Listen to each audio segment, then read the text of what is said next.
Move over, man cave, because it's time to make room for the She Speaks Live Speakeasy, a place where every woman's voice matters and where when she speaks, everybody listens. Welcome to what? She Speaks Live!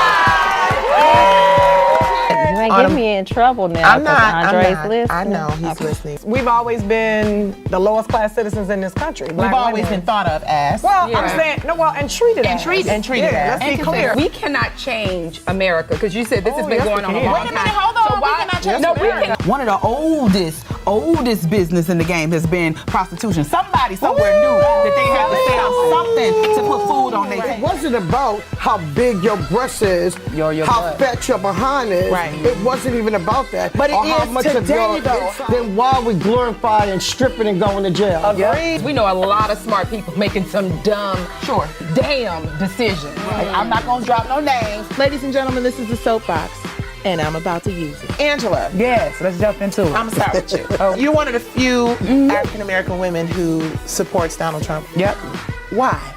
I know what it feels like to be in the cage. Sometimes the smartest people do the dumbest things. They're upset that T.I. feels like when he walked in, which he walked in very late, and Jamar asked for a second offering. Second offering? I don't know all of the facts. Let me be real crystal clear on that. Can you take for people who haven't heard the real story and not the radio gossip blog version, but Keke's version of what happened? People don't understand. You were trying to save your life. Hello. Were there any warning signs with him? It was a toxic relationship, to be honest with you. As I'm coming down the hall, I see just this flood of water, and he's holding a bowl of, at that time I didn't know what it was. I found out later it was acid. At the end of the day, no means no. Yes, and then, indeed, but always. also, ladies, we need to also lead with, and when you say no, mean it. We bring hot pink to late night.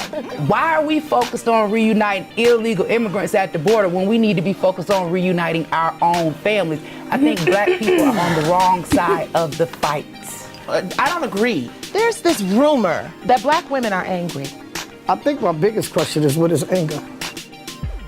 I can't help it because I'm a big girl and I got a raspy voice. Come on. Right. Okay? And I mean what I say and I say what I mean. So when you sit up and say police brutality is really not an issue in this country, That's ridiculous. we need to look, that's a disrespecting sentiment. We all have a moral responsibility to society. They make a mockery out of us and we allow that to happen. No. We have to be okay with our feelings. We have to allow that out, or we're gonna die of stress. We can sit here all day and put fingers onto people, but you got to look at how many is coming back at us. Hating somebody is not required to disagree with their position. Exactly. I need to be positioned exactly where I am. Men don't communicate healthy from a woman telling him what to do. Yes, we have to address that. We have to fix that part. But we also at the same time have to hold other people accountable. When you talk about the prison to school to prison pipeline, they arrested a 6-year-old black girl because she had a temper tantrum. But not only because a black man it wasn't a black man, it was just a police officer at the point. How far is it gonna go before we finally say enough is enough? You can't always see your picture when you're inside your own frame. Girl, Everybody else sees your I'm picture. done. You Show's really over. can't. Keke Gilbert, this is She Speaks Live.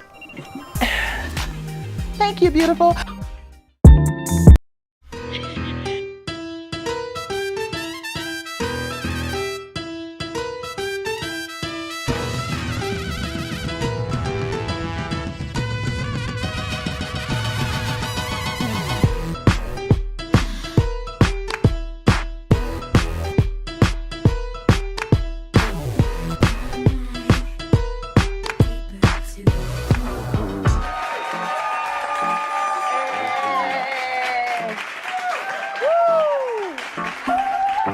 Good evening, ladies and gentlemen. I am your host, Nikki Gilbert Daniels, and welcome to the first episode of She Speaks Live. Yes! On the ones and twos is DJ Fally Fowl. Hey! She Speaks Live was created as a platform and a safe space for women to talk about issues that impact our lives every single day. A place where every woman's voice matters and where when she speaks, everybody listens. We'll tackle everything from mind, body, and spirit wellness to personal relationships, politics, and we're women, so of course we gotta throw in a little juicy gossip here and there. She Speaks Live was created to not only entertain you, but to uplift, empower, and motivate you to drop all that baggage you've been carrying and live your very best life. Tonight we have an incredible show for you. Our topic for the evening, a discussion on domestic violence. And I am so honored to have with us tonight Christy Sims, who is a domestic violence advocate and acid attack survivor. Y'all give it up, yes? It's all right. And from a little TV series that I created, my girl, my sister, my friend, she sings her face off. She's beautiful. She's a super mom. Give it up for Keke Wyatt. And if we're lucky, she's gonna give us a little something with that throat of hers. When I say that girl sings from the roof to the floor, she sings from the roof to the floor.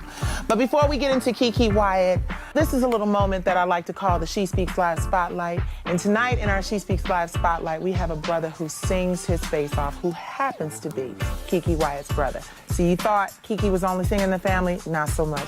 I'm Keke Wyatt's brother. And I'm also Keke's Wyatt brother now, thanks to Barack Obama. He did that. Yes, we can. We've been thinking about adopting, but I think that we have a different plan in mind. What if we could keep it in the blood and have you be a surrogate for us? Ladies and gentlemen, let's give a huge She Speaks Live welcome to Mr. Kiever West. What's up? How y'all feeling tonight?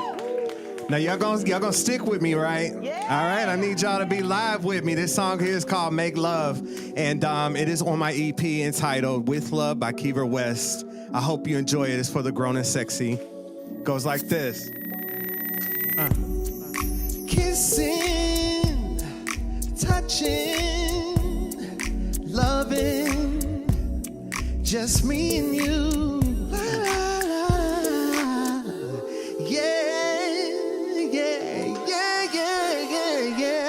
Thank you, Kiever.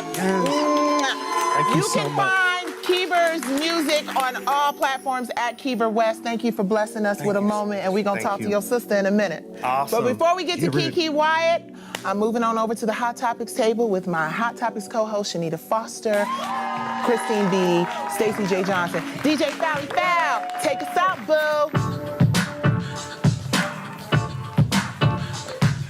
Hey, drinks are served. What's up, ladies?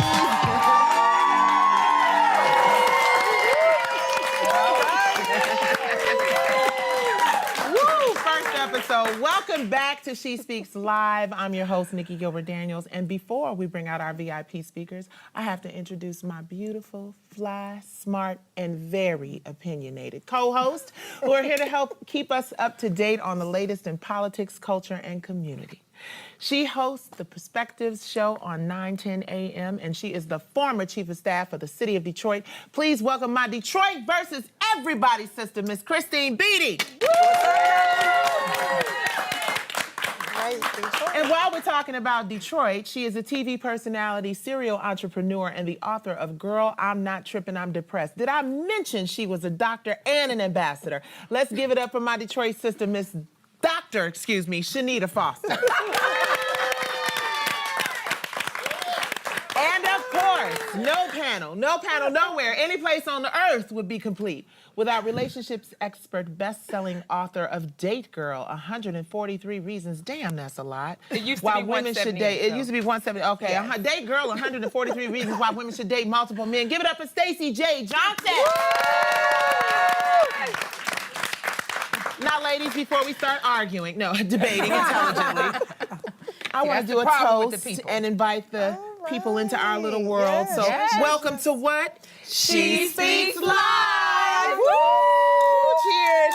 Cheers. I better look in my eyes. That's right. Look in the eyes. So, ladies, before we get into our banter and our gossip, I just want to do some honorable mention. This weekend, did y'all hear about the Curl Fest? Yeah, you Yeah, yeah. Curl Fest. Yeah. Okay, so recently in Atlanta they did Curl Fest. That is the Curly Collective. Christine, you'll really appreciate it. Yes, and of course, rocking the curls. I'm wearing my natural hair too, so I can appreciate it Girl, myself. I'm wearing my natural hair too. Everybody. Under the wheel. Underneath, right? We're all natural natural somewhere under the wig, underneath. yeah. Okay, another thing, ladies, I have to ask your opinion on this because y'all are what I like to call my smart friends, right? Okay, smart friends. So any of your friends not here, I they're was your about to dumb say, friends? I was gonna say that sounded really bad. I don't have any dumb friends. Well, I might have a few dumb used to be friends, but we're gonna leave that alone. God don't like ugly. I take it back, kind of.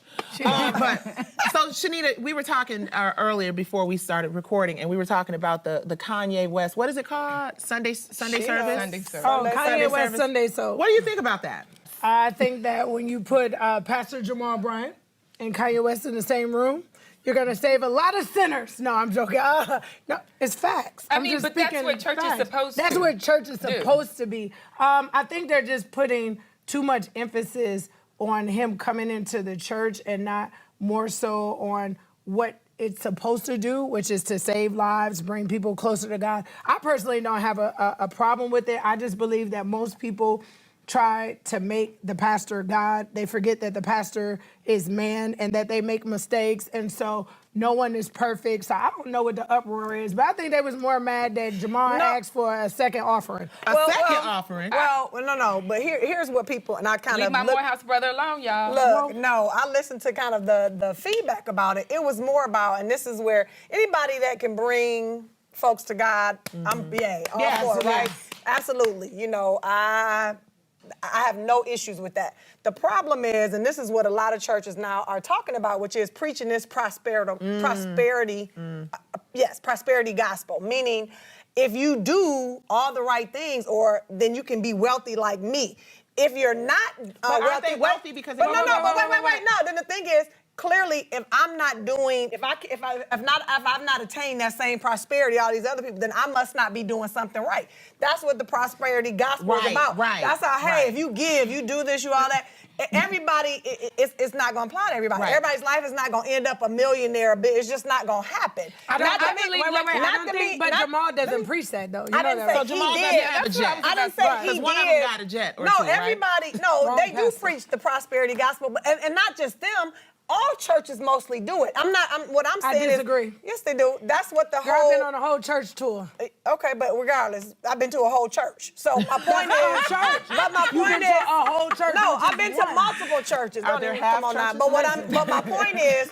It's not just that church. That was the uproar. Because they weren't the only two people there. There were other people who came in and spoke. So that was the uproar. Oh, if you're not prosperous, then you're not living right. That was not BS. The word that. Well, what was the word? Because you do hear that often. You do hear that often. I didn't say Jamal. I said the other person who they let speak, and I don't know the pastor's name, but I'll get it to you. Okay, but let me break it down. That's absolutely what they said. They're upset that T.I. feels like when he walked in, which he walked in very late. Okay. Typically at the end of church. Tip went to church? Tip went to church in a sweatshirt. I mean, not like that. Okay, so listen. You know I love you. You better not go after Tip. Tip closes here. Listen, I've been knowing Tip since Tip was I don't care how long you've been knowing him, but you did do a little shade. I didn't mean it. I just said okay, so listen. The man walked into church later in the service. Most people that go to church know that there's pretty much an offering at the top. And if you're going to take a second one, it's on the backhand.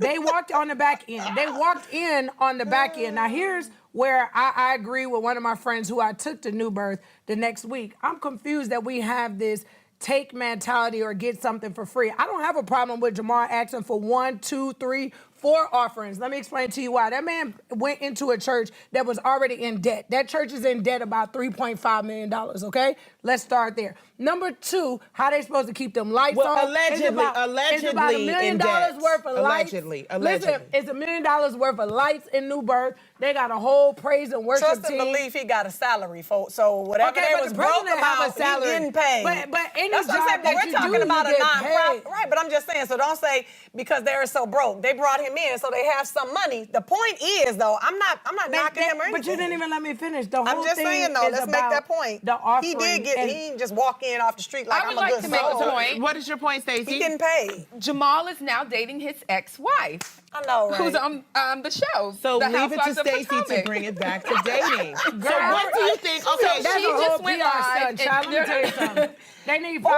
They need 5,000 more people in the church. Right. So they're gonna get back together. He gonna get holy. They're gonna have a whole new birth wedding. You know, all you I am just celebrities not in digging all Atlanta of gonna this show negativity up. going on this It's not panel right negativity. now about Ladies, church okay, we and pastors and Ladies, prosperity preaching. I think that anybody who wants to go to church, whatever's Should go going to to keep church. them there, I'm with that. it should, whatever the message is, Whatever they walked in brings you somewhere to that church. I usually look Pay your at from my tithes to where you computer being screen. fed So at. That's the word. they walked into Stop church. going to church for free, taking the word and not paying your tithes. And But if they church is ask- supposed to be free, though, right? Huh? Isn't church supposed You to be supposed to sow a free? seed, girl. Everybody how doesn't did have we a seed to just- sow, but what yes, you about are. the Okay, this relationship with conversation about church and tithing could go So you on get to and go on to and church on. for I'm talking free? about love. No, I don't think you let's should. go I to don't the think we next should one. go to church for free. But I do believe that there are a lot of people who go to church and pay their tithes before they're able to pay their water bill, and I don't like that. But And Nikki, I that is just- not, I'm there, paying that's my not tithes before I anybody's pay my problem. water I understand bill. the church has to. Okay, Let me say this. Okay. Let me say this. Why is it that we want one place to speak for everything? That church basically speaks to the people that go there. I think the more the conversation should probably be this. Wow, that church gets to see, as I started to say, but you guys cut me out, a family come back together as one. Absolutely. Jamal actually cheated on his wife, and now his wife is accepting him back for whatever So the she's reason. she's going to be a first lady She's now. going to be a first lady, and Okay, when that's you beautiful. and they have children. Shout out to the first lady Exactly. slash housewife. Yeah. I mean, Shout not out. housewife, but real housewife of what? Potomac. And she's absolutely And drop now dead their gorgeous. children have the opportunity to grow up with their Shout father out in to the household. Kanye West Maybe. for We don't know bringing that, but right, we spirituality hope. back to the mainstream. Pay your tithes. I'm Pay your still on that. tithes, and yeah. So, did not say opinionated co-host. We'll be right back with more She Speaks Live. When She Speaks Live returns. Killer Mike did not disrespect her. T.I. did not disrespect her. The audience, I can't speak about. The people who were on the panel did not disrespect her. Let's be clear about that. They did not. We got to leave the boss at home. We're so attracted to being bosses at work that we're bringing that boss to our home. You're watching She Speaks Live. Let's have a conversation about Candace Owens and the Revolt Conference. Now, I didn't get a chance to see all of it, but what I understand is that Candace Owens was at the Revolt Conference and she said some things that Killer Mike and T.I. didn't necessarily agree with. Did you see it, And then Christine? she You got know what it is? disrespected. They want She to got hold black women so high and respect our women, and then y'all hooped, hollered, yelled, screamed, and cussed that girl out. I wasn't with it.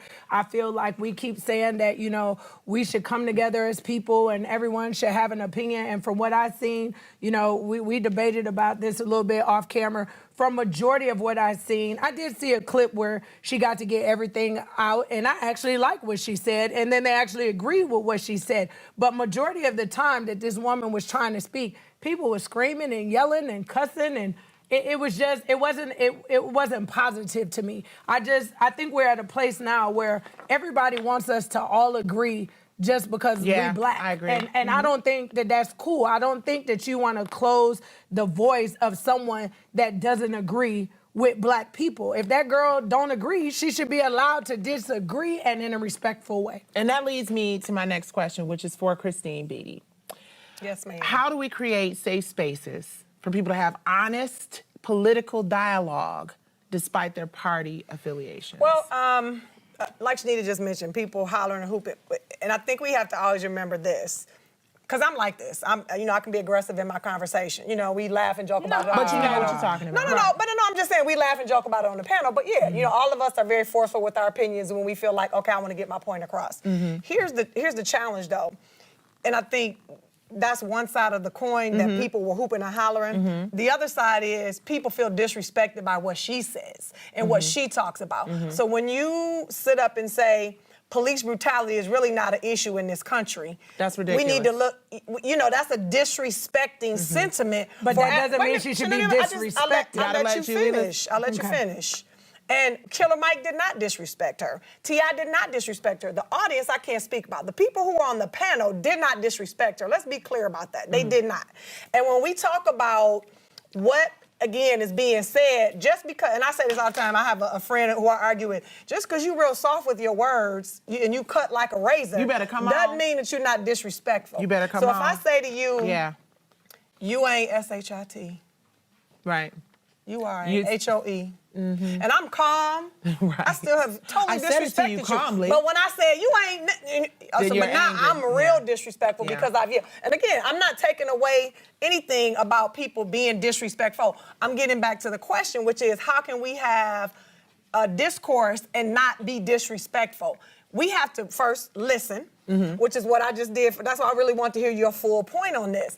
We have to be able to listen and then not automatically form your answer while the person is talking. Because while you're talking, I'm sitting up here like, okay, I'm gonna make sure I make this point when I say this. So I'm not even listening to what you're saying. I'm just saying, oh, when she finished, let me say this what I'm gonna say. So I haven't heard anything that Shanita said. I haven't heard what a Republican has said because I'm talking for the Democrats. So when I get my time in, I'm gonna talk my Democratic point. I don't really care what she's saying because I want my point to be out. So the first thing is we really do have to listen. Active listening. Yeah, I mean that's the big thing. They did an experiment. Just last point on this. A political experiment where they brought 500 people in the room because again we are so gridlocked in America. It's either you Democrat or Republican. It's ridiculous. You pro-Trump or you anti-Trump. You can't be in the middle. You better pick a side.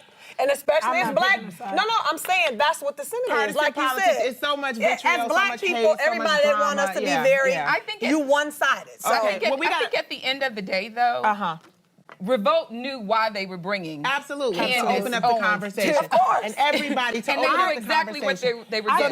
Next question. We got to get to our next question real quick. Shanita, this one is for you.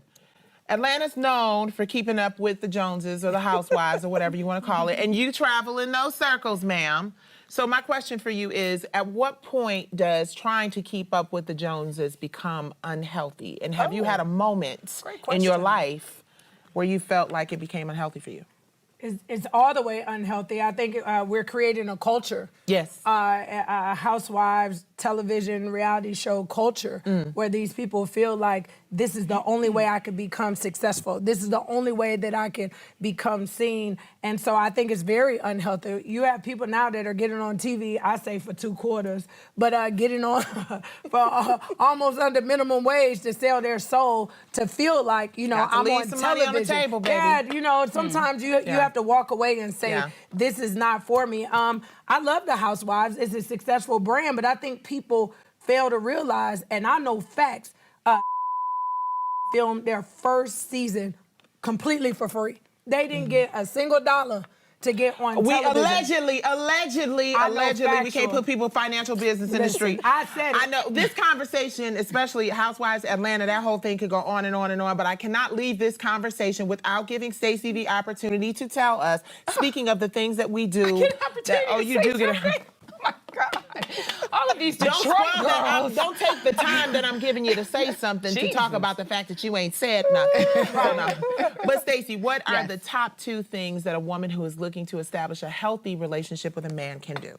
Ooh, that's easy. I'm sorry, what are the biggest mistakes we make? Yeah, that's easy. I can say we got to leave the boss at home. We're so attracted to being bosses at work that we're bringing that boss to our homes. And that is where that's where the heads are bumping because men don't communicate healthy from a woman telling him what to do. There is a way, ladies, that you can get what you want, but you don't have to be bossing your man. I call it mommying.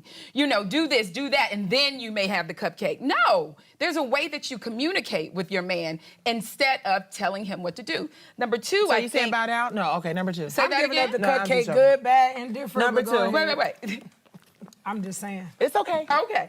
Number 2, I would say we're not dating enough. Thus my book, 143 Reasons Why I Believe Women Should Date Multiple Men. Ladies, the only way you're gonna learn how to date and learn what you like outside of the disappointment over here from the last bad relationship is to date. You cannot just meet a guy, go out 5 times, and he's your boyfriend. That's insane. But you cannot dating do that. 143 times seems no, like that's a lot not what I of said. I think you need to listen, Wendy. Listen, Wendy. It's 143 reasons, not 143 dates. Okay, 143 reasons. Wendy, okay. Oprah, multiple men. Get it okay, together. right. Okay, and can I make a point from Stacey's book? And Stacey also says, even though you date, you don't have to give up the cupcake, you're as not y'all intimate said. You're with just these people. See, you're not having sex with all these men. You're just dating. Well, I got something they can do. Just shut up. Okay, just shut up. Just shut At the end of the day, speaking of shutting up, this conversation could go on forever. Ladies, this was amazing. I'm so excited. Up next, we have Keke, Wyatt, and acid attack survivor, domestic violence advocate, Christy Sims. Their stories are absolutely incredible. Don't go anywhere. This is She Speaks Live. I'm Nikki Gilbert-Daniels, Christine Beatty, Shanita Foster Station.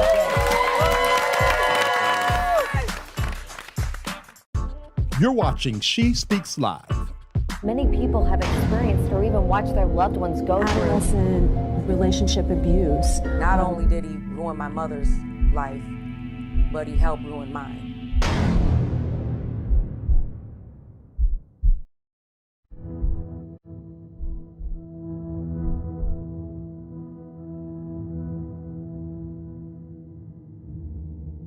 Like, how could you even look at yourself in the mirror? How could you even want to be alive after you touch your own child?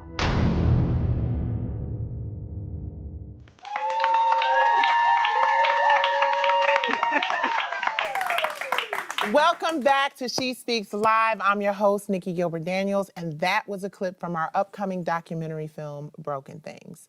Our topic tonight is When Love Hurts. And joining me in the VIP section are women I have a tremendous amount of respect for and I admire so much. Women who know more about the pain and the horror of domestic violence than they should. Tonight, we're joined by acid attack survivor Christy Sims and my sister and R&B Divas co-star and domestic violence advocate, Keke Wyatt. Y'all give it up. Y'all give it up for her. Now, I'm going to try to convince Keke to bless us with a performance that's going to penetrate our soul. But please help me welcome these amazing ladies to She Speaks Live. It's good. So, Christy, I am going to start with you. First of all, thank you so much. I met you at Dorinda Walker's Protected by Purpose, which was an amazing panel discussion. And I could not believe your story. It blew my mind. So can you share with our viewing audience what happened? So I am a survivor of domestic violence and acid attack. 6 years ago, April 28th, 2013, I was in a relationship with a guy, and I told this guy, only thing I can think, people always ask, why did he do it, why did he do it? The only thing I can think of is I had told him weeks before that I did not want to get married. We hadn't argued or anything. He just happened to be at my house that particular weekend. Beautiful Sunday afternoon, in this great mood, we're getting along just fine. And I'm just in the kitchen or whatever, and he calls me to the bathroom in my house, and he asked me to bring him a towel. As I'm coming down the hall, I see just this flood of water, and he's holding a bowl of, at that time, I didn't know what it was. I found out later it was acid. And he just took the bowl before I could do anything. And see, remember, we hadn't been arguing or anything, so I didn't know this guy was trying to hurt me. I didn't know what was in the bowl. It could have been water. I didn't know what it was. And so people always assume that this was an abusive relationship prior to, but this literally was an ambush. He planned an acid attack, and the purpose was to destroy my face. So there he was threw no it. problem before? Like there was no argument at We were all? getting along was, fine the whole weekend. I had been with him the whole weekend. We were getting along fine. I had just in my mind decided that I didn't want to be with him anymore. But I hadn't told him specifically that it was completely over. I just didn't want to get married. And I didn't know that not getting married was going to be something that was going to change my life forever. So anyway, the purpose, I don't know if you know anything about acid attack, but it happens all over the world. I'm the only one in the state of Georgia. The purpose is to destroy the person's appearance. So I guess his thinking was, you know, I can't explain evil, but she doesn't want to be with me. Nobody's going to want her. So he threw the acid in my face. How the acid trickled to over 20% of my body, I don't know, but I'm burned on over 20% of my body. God, so much. Her breathing. How's your breathing? She's breathing fine. Okay. Where's the lady burned at? It's on the studio. I slipped.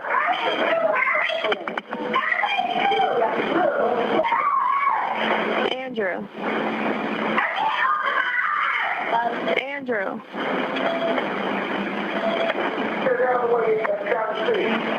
Hello? Andrew. Yes. Okay, did she get in her? Was placed in a coma for 2 months, woke up completely blind. I was blind for 4 months, away from my kids for 6 months. Completely disfigured, looked like a monster for a very long time. And over the past 6 years, I've had surgery after surgery. And this right here, To be honest with you, I was supposed to have 100 surgeries. I only had about 13. This is a miracle that I can even sit here because for an entire year I had to live behind a veil with sunglasses because I couldn't even go out in public. So when I say that this guy tried to break me in every way imaginable, he tried, but he did not succeed. I know that's right, baby, because you here sitting with Keke Wyatt and what? Yeah, and my crime wasn't even an argument, not wanting to get married. That was my crime.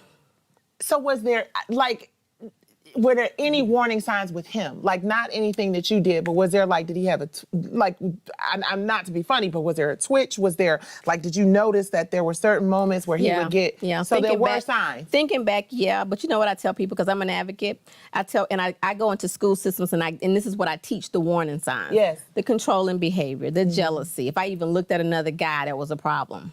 You know, he never put his hands on me, but it was always a conversation. Why are you looking at him, you know? That's a sign of a very insecure person, okay? And that's not love, all right? In the very beginning of relationships, that control that men do sometimes, and women too, women can be controlling too, but that excessive control feels in the very beginning when you're really into the person, it feels like love sometimes because there's a lot of attention. You know what I mean? Right. And it wasn't, he loved me. He got mad when such and such and such and such. And he called me the week before this happened, he called me 25 times within a 2-hour period. Oh, wow. Because I wouldn't answer the phone. It's stuff like that. Yeah. That excessive calling, trying to force you to pick up the phone, trying to control your every move. He had I'm a shapely woman, so he had something to say about, what I wore. Those are the warning signs. The fact that he wanted to marry me, to me, was too soon. He wanted to get married too soon. How long That's were you a dating? warning sign. How long did you? Off and on about 3 years we dated. Okay. It was not, because we were always, it was a toxic relationship, to be honest with you. And so it wasn't a relationship where we were always okay, but it was toward the end, I just realized, as I grew, I became a professional counselor, and I was able to look at myself, stand outside of my situation and say, you know what, this is just not gonna work. This is not for me. Wow. Because I always felt like with him, if I wanted to be with somebody else, he would make me feel guilty about it. Those are warning signs. When they try to isolate you from your family, from your friends, that's not normal behavior. You mind me asking, you have children? I have 2 children. My daughter was 10 at the time, my son was 13 at the time. Did your kids see anything in him? Did your kids ever feel like, something about him ain't right? They did not like him. That's one of the reasons why I told him I did not want to get married. My son pulled me to the side the month before this happened, and he said, Mom, I don't care who you marry, just don't marry him. Oh my God. And I looked at my son then and I said, I promise you, I won't be marrying this man. And so that's when I told him, I said, I'm not gonna be able to marry you, I'm sorry. Because you did not want to marry him. And this is what I'm guessing. See, remember, I don't know why you don't know. It could be anything. This is the only thing I can think of because he could have thought you were cheating on him. It could have been anything. He could have thought that. I don't know what it was. Okay. I don't know what it was, but that's the only thing that I can remember saying. I just remember telling him, we're not gonna get married. I don't want to get married. You're watching She Speaks Live. I cannot even imagine that. I got way more questions. But before we get into more questions I have with you, Keke Wyatt, my sister, my friend, my ride or die. First of all, I love you and I appreciate you so much. Because this is my friend in real life, y'all. Like all that, but that's a whole nother conversation. On a serious note, you went through a really dramatic and traumatic, life-changing experience, and you happen to be married to the person that you went through that with. Yeah. Can you take, for people who haven't heard the real story, and not the radio, gossip, blog version, but Keke's version of what happened in your situation? Oh, what makes it worse is that I had to do it in the public eye, and a lot of people didn't know that. Right. Like, all that fake smiling and that, girl, look. Right. It sucks. Right. I'm glad that I went through it. Why? Because I'm able to sit here today and help other people that may be going through it and they don't know how to get out of it. The horrible part about it is I stayed as long as I did for my kids. Your kids are resilient. They will bounce back like a bouncing basketball. Right. Don't stay in no crap just because of your kids. I've gone through 2 divorces over ignorance. And the first time I stayed because of kids, And the judge looked at me and said, either you stay and I take your beautiful, precious little beings, or you get out of there. And I already was like leaving anyway. And we were separated for 2 years, living under the same roof. And I know, just dumb. Just dumb. I mean, like you said, you were doing it for not just yourself. But when you're in that state of mind, for mothers out there that feel like they should do it for their kids, don't do it for the kids. You're just making things worse for your kids, and you don't even understand how bad. Right. Like, when your children are watching you being choked, that plays in their head.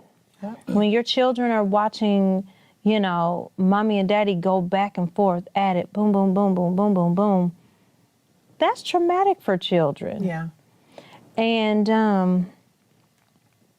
thank God that when that whole situation went down that everybody don't know about, because I had to be quiet for social media and purposes and management and all that. Don't talk about it. You know, I just hate that being quiet, everybody then thought I was crazy because they weren't getting the story.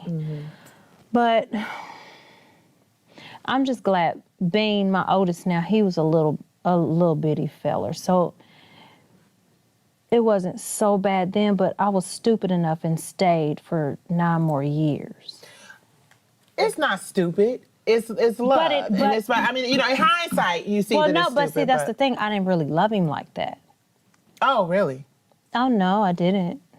So was it like, was the relationship, okay, so you said, Christy, that you didn't really have any warning signs, right? I had warning. You had warning signs, but not your typical warning signs. Now that you can't always see your picture when you're inside your own frame. Girl, everybody else sees your picture. You really can't. It's you're true. inside the frame. You can't see your own picture. Everybody around her saw it. Everybody around me, my friends didn't like him. My family didn't like him, but they never came to me and told me. He kept me from all my family, all my friends. Yeah, that's a warning sign. That's the worst warning sign ever. Isolation. What people don't understand is that 75% of all cases of domestic violence happen when a woman is leaving the relationship. That's when she's most in danger. But a lot of people stay for a whole lot of reasons. Number one, it's normally the kids. They stay for the kids. Sometimes they stay for finances. That probably wasn't her case, but a lot of women stay because of finances. A lot of them stay. 99% of them stay because of finances. Yes, believe it or and not. I have friends that syndrome. You ever heard of Stockholm syndrome, where somebody gets kidnapped and they become loyal to the person that's kidnapped them and abused them? Well, just imagine because of fear. Being abused by somebody that you love. Excuse me. Abusers don't come up to you and knock you upside the head. You either fall for them or you get attached to them. Because even though she wasn't in love with him, she had an attachment to him. Okay? It was familiar to her. And the cycle of abuse involves the abuse, the honeymoon stage. You know what I'm talking about? So sometimes these men that are abusing you, they're very, very sweet. Very, and very patient, sweet. I guess, huh? I'm talking about very, very sweet, like total opposites. Yeah. This particular guy right here was not hitting me, but when I think back, he was emotionally and verbally abusive. And see, I didn't go through physical. In my second marriage, it was that. Yeah, well, people don't understand the emotional. But it breaks you down. It breaks you down. If it's the only thing I can say, me and this guy didn't even live together. He never got a chance to touch my core. He never. That's why I'm so strong. That's why I'm able to fight for other people, fight for women, and that's why I was able to get up out of a coma and start fighting. Come on, because he never broke the inside of me. But let me tell you something. The best thing the best thing that she could have done was leave because she had children. Young man, whoever you are, out there in this world, considering hurting a woman, beating up on a woman, throwing acid in a woman's face, understand that karma and God are two forces that you don't want to mess with. Hold up, think about your mama, somebody doing it to your mama. Isn't that, think about, exactly. Exactly. Because, you know, boys love their mamas. Yeah, so imagine it being your mom or your sister. Just any woman in your life that you love. That's crazy. So on to a lighter side of it, before we wrap this wonderful conversation up, you did something really amazing with Marcy's Law. Can you tell people who don't know what Marcy's Law is all about and how you've been working on that? So Marcy Nicholas was a young woman who was murdered in California years ago. Kelsey Grammer and I were the state ambassadors for Marcy's Law last year. We got the law passed. But there was an entire team that worked on this, to get it passed. It has to go past the House, Congress, everything or whatever. And so, but I was the face of it. I was the one that was on all the commercials last year and stuff. Marcy's Law basically says that crime victims, and not just domestic violence, but all crime victims now have equal rights as criminals. Right. You would think common sense we always did, but we didn't. Criminals have the right to remain silent. They have the right to an attorney. They're called for every hearing. I was never called for a single hearing in the entire time. In your case? In my own case. In my own case. Girl, what? This man, Right. it took 2 years to be sentenced. It took an entire year for him to be charged, and he was booked out in 2 hours. Nobody ever called me to tell me, and I'm laying up in the hospital bed having surgery. So he could have come back, circled around, and killed you. And killed you. And that's what I'm sitting here thinking. So when I tell people think you just assume this was already a law, and it wasn't. And now, because of me just speaking out, and because of this entire team, the Marcy's Law team, now, whenever anything is going on with your case and you are a victim, you have to be notified throughout the entire thing. Good stuff. When he gets out, he's up for parole. He has a possibility of parole. Before Marcy's Law, legally they didn't have to tell the victim that the person was out. They can get paroled and nobody ever calls you, right? As a courtesy, they would sometimes, but it wasn't constitutional. Now it is a part of the Georgia Constitution and several other states that when he gets out, they have to call me first before calling anybody else. Bravo. It's going to save lives. It's going to save, just your story alone. And you think about it, as tragic as it is, and we were talking about this earlier with what you're experiencing with Raja, God puts us through these things, and you can either use it as an opportunity to teach other people and heal other people and educate other people. Think about the amount of lives that, y'all are able to save having gone through things.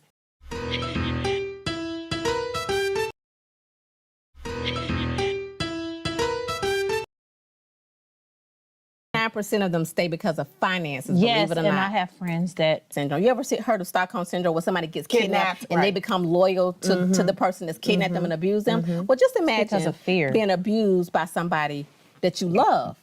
Excuse me. Abusers don't come up to you and knock you upside the head. You either fall for them or you get attached to them. Because even though she wasn't in love with him, she had an attachment to him. Okay? It was familiar to her. And the cycle of abuse involves the abuse, the honeymoon stage. You know what I'm talking about? So sometimes these men that are abusing you, they're very, very sweet.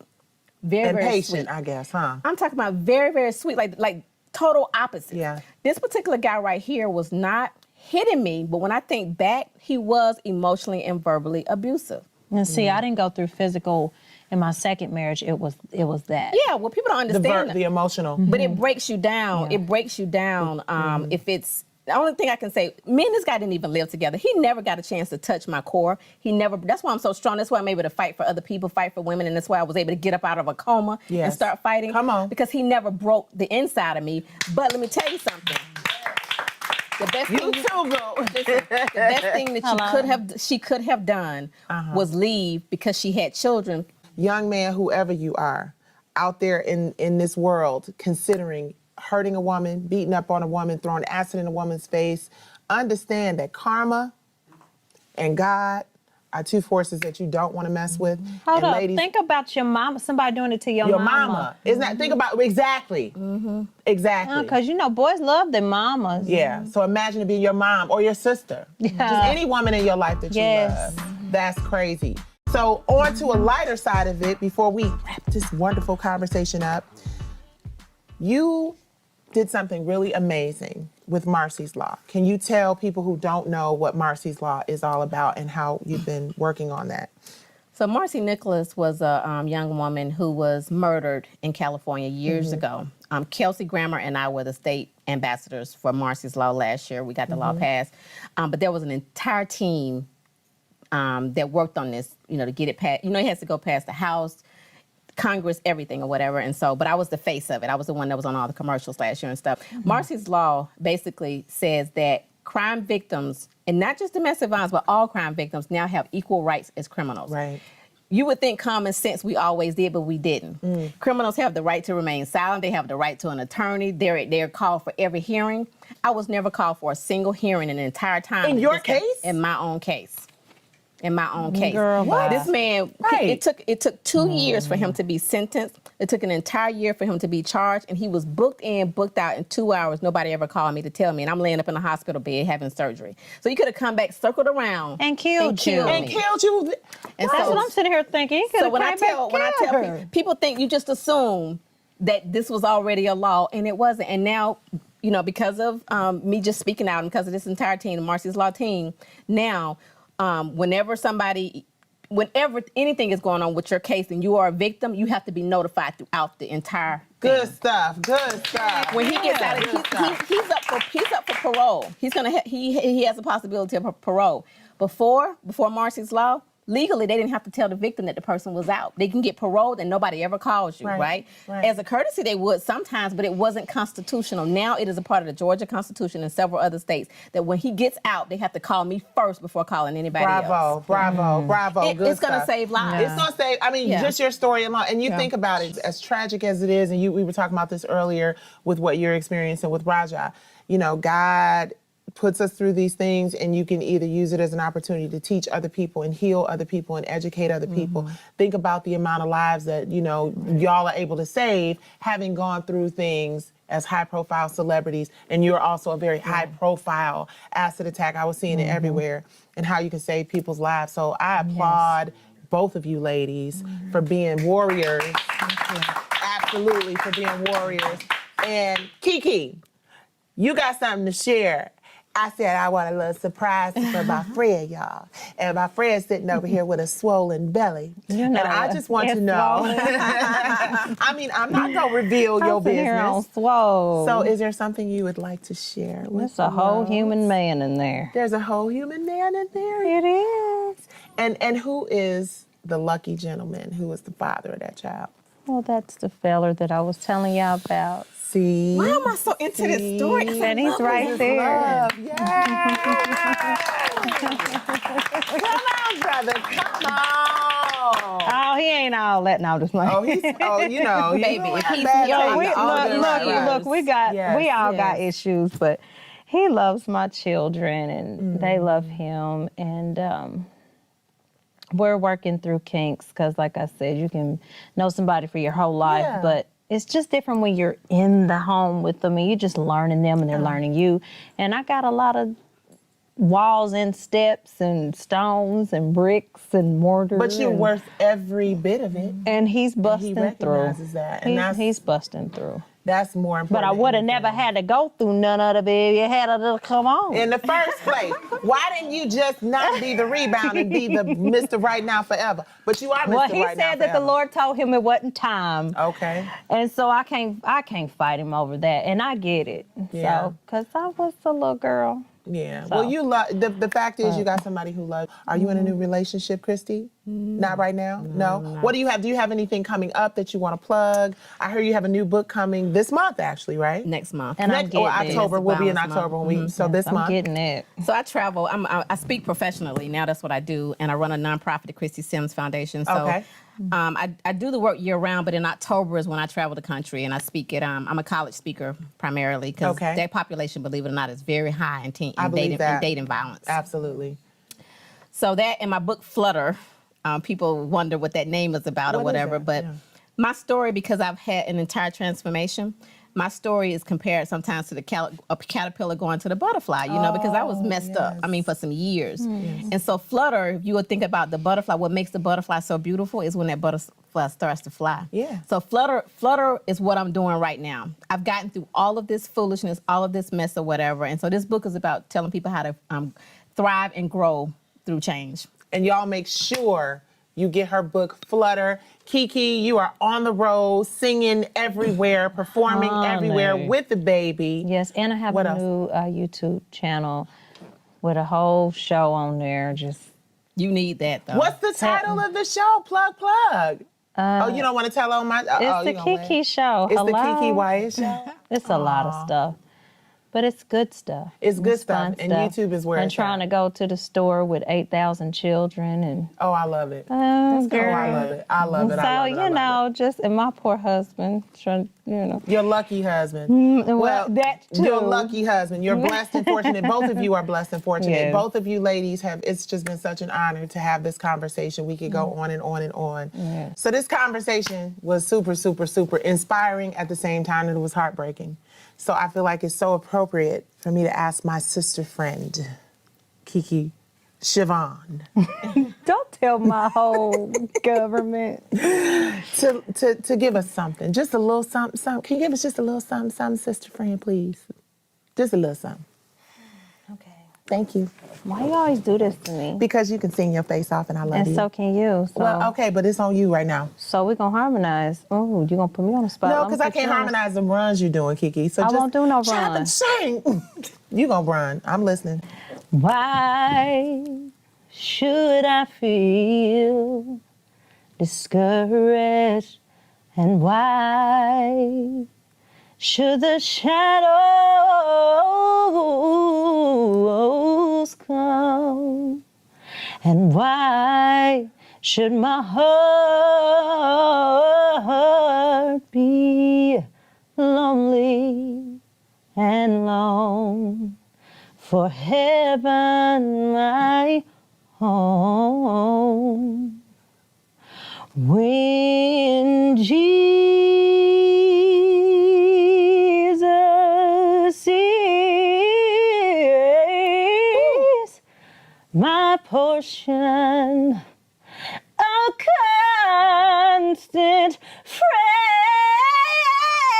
is he. For his eye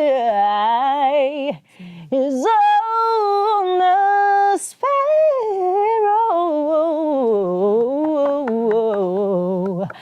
and I know he watches. Oh, you kicking? Okay. Over me. Oh, I sing. You ready? Mm-hmm. Because I want to say, because I'm happy. Oh, I sing.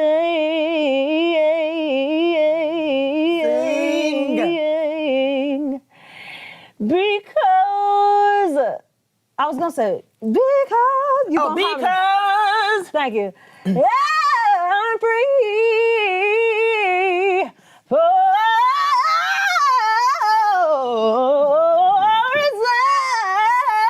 Sing. is on the sparrow,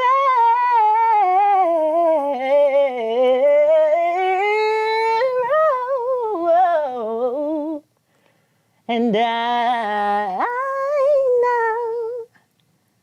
You ain't gonna join in at all? No, I'm not that girl. Well, I'm done.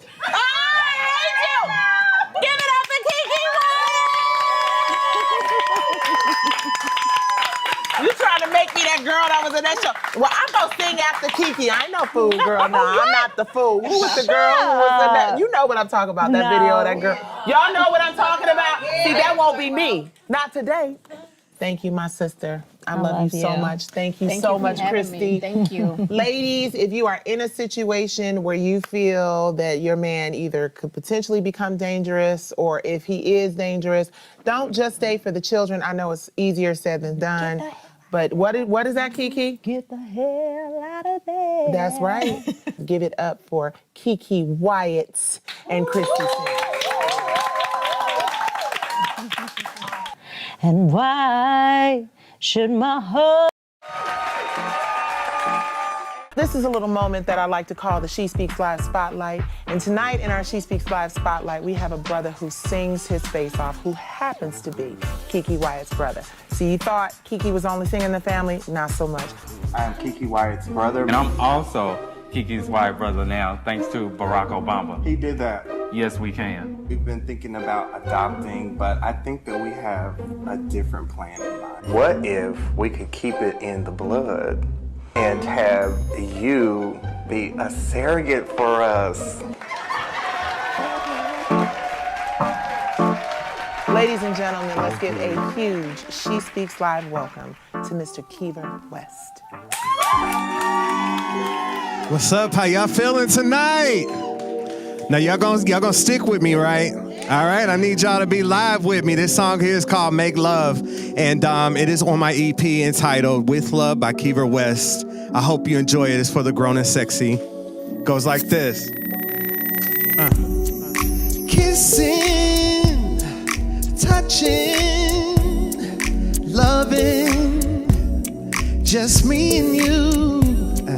Licking, sucking, got what you know about it? Loving, it's all I wanna do. Won't you come to me, baby?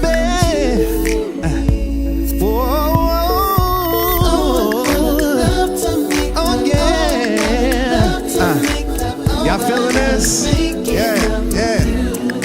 I wanna make love with you. With you.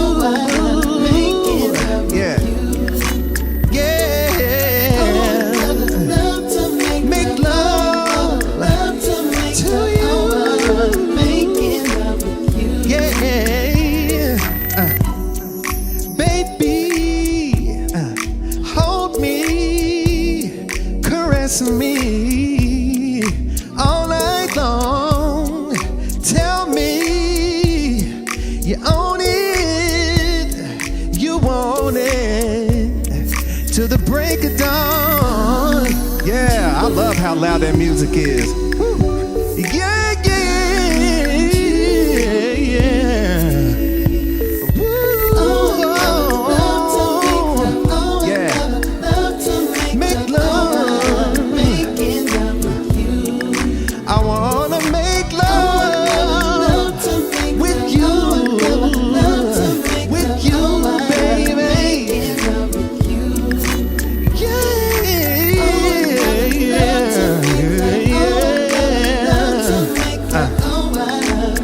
I'm feeling that. Hey.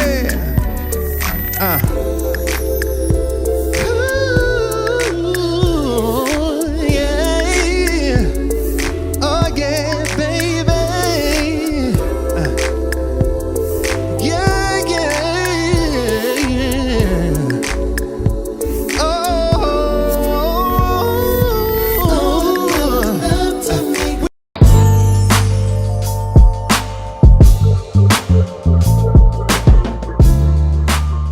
Good evening, sexy people. I'm your host, Nikki Gilbert Daniels, and welcome to the new season of She Speaks Live. Baby, when I tell you I'm so excited about my next guest, she is a Grammy Award-winning singer. She is a founder of one of the most successful girl groups on the planet. She is a mom. She is a philanthropist. She recently became my soror, a member of Sigma Gamma Rho Sorority Incorporated. And guess what, y'all? She was on a little show that I created called R&B Divas. And this is the first time since she's been on R&B Divas that Latavia Robeson, Houston native, and I have had an opportunity to sit down and chat. Ladies and gentlemen, welcome to She Speaks Live. My sister, my soror, Latavia Robeson. Yay! Thank you for having me, sister. What? And now I can say my soror. I know that's right, sisters in real life. There we go. We gonna get all into the boule. We gonna get all into why and how, and but before we get into how Sigma Gamma Rho happened, honestly, if I'm just keeping it real, I as much as I'm the creator of R&B Divas, I wasn't a part of your season. I left in season 3. And I don't even know how this was presented to you. So if you could just kind of start this conversation off by letting me know, how did you become a member of R&B Divas? I was approached. Okay. And I was asked to come on. I was asked to do an interview. I was asked to speak about what it is that I would bring. And I was very, very honest with them about where I was in my life. I didn't understand, didn't know why You weren't a part anymore, sis. I did not know that. But I did speak about it. I was at a point in my life, I was a new single mother going through things with my child's father. I did need a source of income, but I also felt like at that time that I would be able to create or become a part of a sisterhood of women that could understand things that I was going through. And so I was very honest. I was very vulnerable at that time. Not to take anything away from you. It ended up not being anything that I thought it would end up being. I have to say, I think every woman attached to the franchise probably has the same feeling. But that. before we get into that, we're going to pause right quick for a message from our sponsors. We will be right back with more She Speaks Live. Stay tuned and do not move. Hey, I'm Nikki Gilbert Daniels, writer, performer, producer, and advocate for women and girls in underserved communities. I'm most passionate about supporting women and girls of color because I believe that they deserve an equal opportunity, a purpose-driven and an empowered life, both personally and professionally. That's why I created my nonprofit organization, FromTheBottomUpFoundation.org, and initiatives like WORF Media, which is an acronym for Women in Reality, Film, TV, and Media. WORF aims to change the toxic, negative, destructive stereotypes and narratives that women of color face in the media. We believe that a national infrastructure that provides female content creators with platforms, resources, and opportunities to not just create, but to own and distribute content that not only entertains, but also uplifts, inspires, and empowers all women. It is time for our leaders in the industry and the media to step up. It's time for us all to take accountability for others who look like us.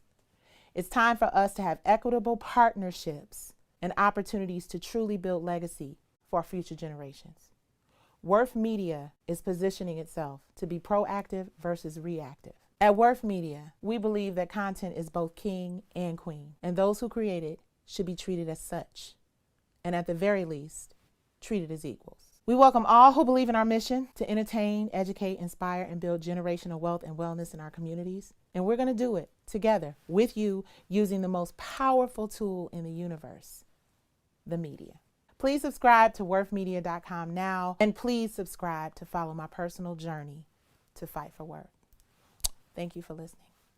Okay, so you said you were going through, before R&B Divas, the world was like, Destiny's Child, Latavia.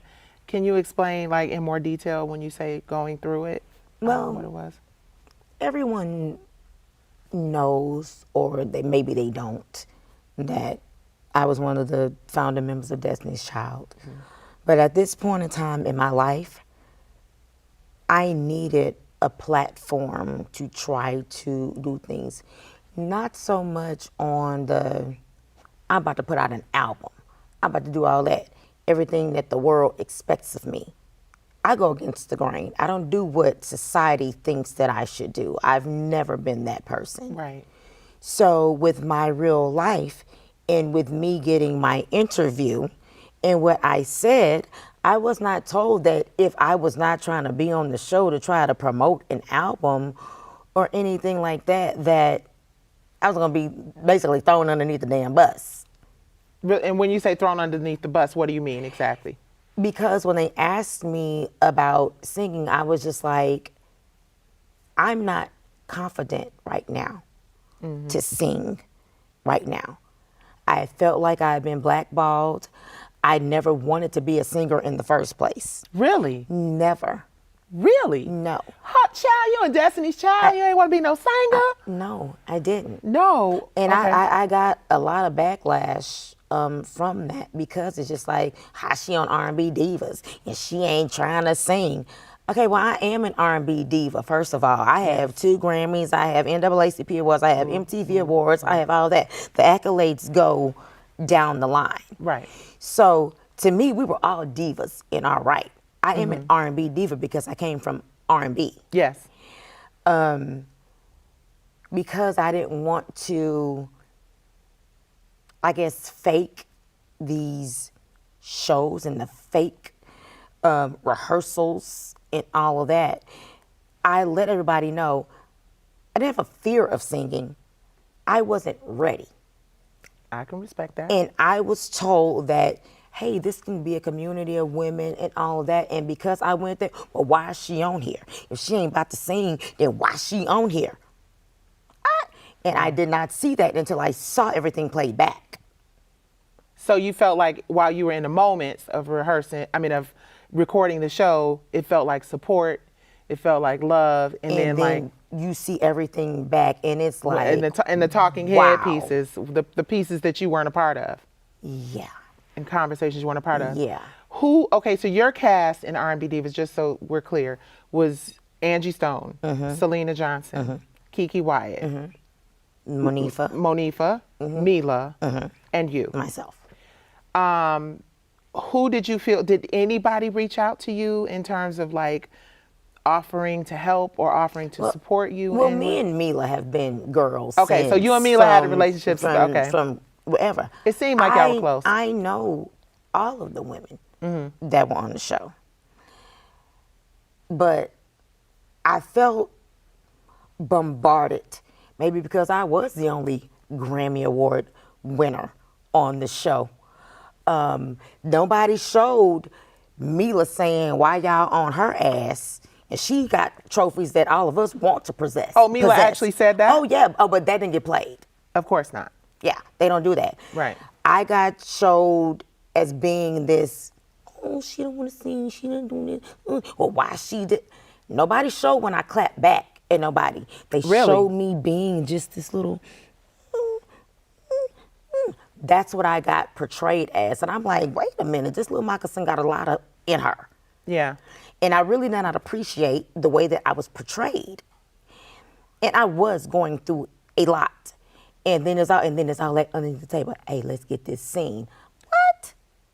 Did you feel like they were pressuring you to sing specifically because they knew that's something that you did not want to do? Yes. Okay. And I can relate. Honestly, I can relate because I did not want to be on the show as a singer. I wanted to be on the show, I can sing. I want to promote my clothing line. I want to promote my business. And there was always, why don't you want to sing? Why don't you want to tour element? Which so I understand on that level. Yeah. But when you say that you felt like you were portrayed the wrong way, right? You felt like you were portrayed as shy and afraid, or explain that a little more. Just like, oh, how are you from Destiny's Child and you're coming on here and you don't want to do it?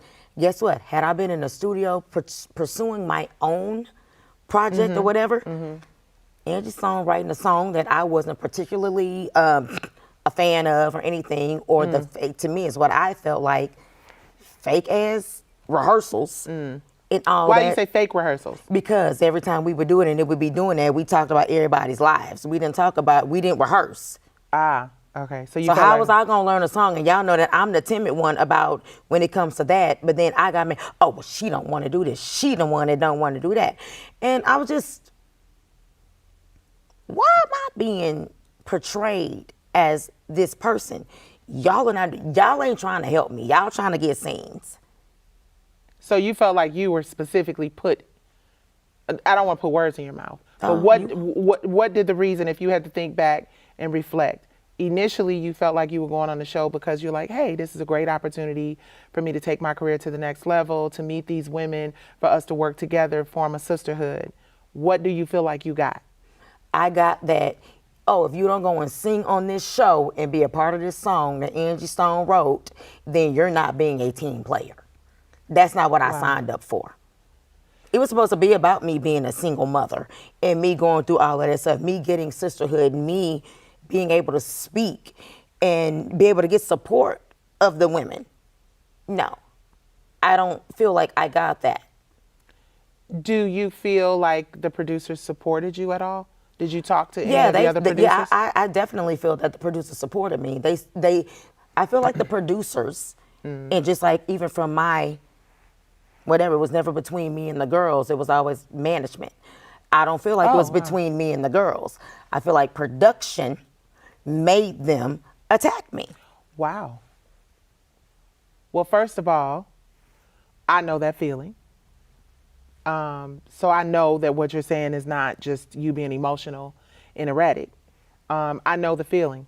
And as the person who created the series, I didn't think it was possible, but you know, a lot of things happen when you don't have a certain level of control and ownership. So I first want to apologize, Latavia. You don't need to. Well, but I need to. Yeah. I need to from the perspective of that is not what R&B Divas was created to do. I never it was believed that. never created to make a person feel And less that's than. what I believed. That's what I believed. And I, oof, okay, we got to be cute for a minute in the interview, Latavia. It was never meant to break you. It was never created to hurt your feelings or make you feel less important or less talented than anybody else. I know there's a lot of cowards in this world. I'm not one of those people who's a coward. I'm going to step up and I'm going to apologize on behalf of me, Faith, and anyone else connected to that franchise. I have to honestly say, and we're going to get more into your story, but I want to say, when we say production, I needed to be clear. TV One as a network was not involved in the day-to-day the way a lot of people would think. So as we're having this conversation, I want to make sure people understand Absolutely. that. It was the production company that took it upon themselves to take, you're a member of Destiny's Child. It should have never happened. And I want to apologize on behalf of myself, Faith, TV One, the network. That was never the intention. But talk me through, are there any particular moments that stand out for you? Yes. That were just, okay, go for it. And I want to thank you for apologizing. Of course. You didn't need to, sis. Of course. Yes, I did. You- We're sober us now. We are in this together. And at the end of the day, even though I wasn't responsible for all the things that happened to I you, know you weren't. I am the creator of the series. And that they will never take away. In fact, we got that on paper. Trademark and ownership. and guess And that what? brand cannot be, I never thought about you. When I got a part of that, never thought about you. I glad to knew, know that. because like I said, I always wondered, what happened? Where's Yeah. Nikki? Where did she go? Why is it like this? This is not how it was when I saw it, when I was like, oh yeah, I would like to be a part of this. Right. When I got there, like I said, I spoke about my life, things that I wanted to do. And I was brought on the show to do that. And they took me saying, I just don't feel that I'm not. Scenes were set up for me to go into studios and all this. Okay, I already told y'all that this is like not, but they were like, no, we want you to talk about being a single mother. We want to talk about your strive and doing all this stuff. You were a member of Destiny's Child. They would think that you would have all this stuff and all that. I got none of that. And you just asked me, sis, is there one situation that stuck out? It was after, I'm going to keep on calling them the fake rehearsals. The fake rehearsals, we like that. Yeah. And there was a huge snowstorm. I got snowed in. I had to take my daughter to go get shots. My daughter was 6 months old. We were about to go to Hawaii. But we had to go do this show. Oh, for Manifa's wedding? No. Oh, no? No. The wedding was there, but before that, we had to go to go do the show in L.A. Oh, wow, okay. To do this song that we had been rehearsing for. So I did get snowed in. I got told that I lied about it because I didn't want to sing. I never wanted to sing the song. I didn't think the song was great. I didn't none of that. So like I was never the person that was just okay with it, but I was gonna show up. And as soon as I was able to actually get to LA, had to drive around, I guess, for production to set up for me to basically get cussed out. What do you mean? You had to drive around for production. I'm curious. No. I'm curious because I feel like I know this story. This story feels very familiar, not with you, but with me. So explain what happened. Drive around and get ready, I guess, for everybody else to set up because I was actually finally able to get into town. I would not lie about being caught in a snowstorm with my 6-month-old baby. Yeah. to not go sing a song that I wasn't particularly a fan of. And I could have just said, I don't want to sing the damn song. Who decided who wrote the song? Angie Stone wrote the song. There was no like vote on the No. song? Oh, okay. It was that. And then we got there and they asked everybody to sing a little bit. And then everybody went to go talk about their lives. It was not no rehearsal, especially with me being the person that I'm not comfortable with this. Y'all out sing every damn day. I don't. So I would have thought I would have got a little more support, but I did not. Nobody? Like nobody? No. It was a support to sing. Why you the one ain't gonna sing though? You the one from Destiny's Child. Why you here? Why? Wow. And it wasn't directly said to me, but it was in everything. When I finally did arrive to LA and I arrived at the venue, Mila met me and I walked into there and I immediately got bombarded saying that I lied about being stuck in a snowstorm. I could not get out of the city. I could have just stayed. I didn't have to go. Yeah. Especially with my 6-month-old. Yeah. So I get there. Nobody showed when I had it out with Keke in the back. Oh, you and Keke had it out? Yeah. They didn't show that. Really? They didn't show that. It would seem like, okay. They didn't show that. They showed me getting attacked, but they didn't show my response. So in other words, what it looked like was that you were getting And ready. I know how much I love Keke. And I was gonna say, I know me and Keke. Oh my gosh, let's go to Keke's house. All that. I didn't take it personal. I'm not stupid though. Right. So you felt like you were just constantly walking into setups. Yeah. And you felt like your response to those setups was never shown. Never got displayed. So you looked like you were just meek and just Wow. I have to say, it's really crazy to me because, like you said, you and Keke have been cool forever, whatever. So what about Selena? What was was there an issue there ever? No, it wasn't that. I guess that once you get it and you get to see it when it's time for finale, and then you get to see what people have been saying and they've been talking to you, I guess I had to realize, my realization of why I was ready for the next season. Oh, you're supposed to play a game. I was in there, I was being vulnerable. I was being very forthcoming. I was being upfront about who I really was. It's not that it's not reality TV.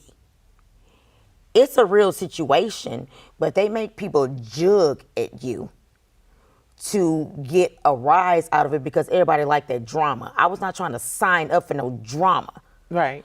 I didn't need no drink thrown in my face. I didn't. If a drink got thrown in my face, let me tell you something. Right. Yeah. Baby, look, Yeah. Did you feel bullied? To a certain extent, I did. You did? Okay. And it wasn't because I should have been bullied. It's just because I know that I was almost a target. Wow, I felt like a really? target. Really? Destiny's Child, the only person on the show. They didn't get Mila saying, "Why are y'all doing my sister like this?" She the only one that's got the trophies that all of us are trying to get. Why y'all on? They didn't get none of that. They just got me looking like this poor little, pretty poodle. And you said you were talking about that one moment that you remembered. And it was me with my daughter. I was told that I was lying about how can you lie about being stuck in a snowstorm? That's crazy. I can't make the airport move a plane to go and do this wonderful song in this great show that was about to happen. So I was not about that. I was about finishing my job that I signed up for. I was about being the person that was about the contract that I signed. And I did not sign up to be a person that was being attacked. And you felt attacked? Yes. That's crazy.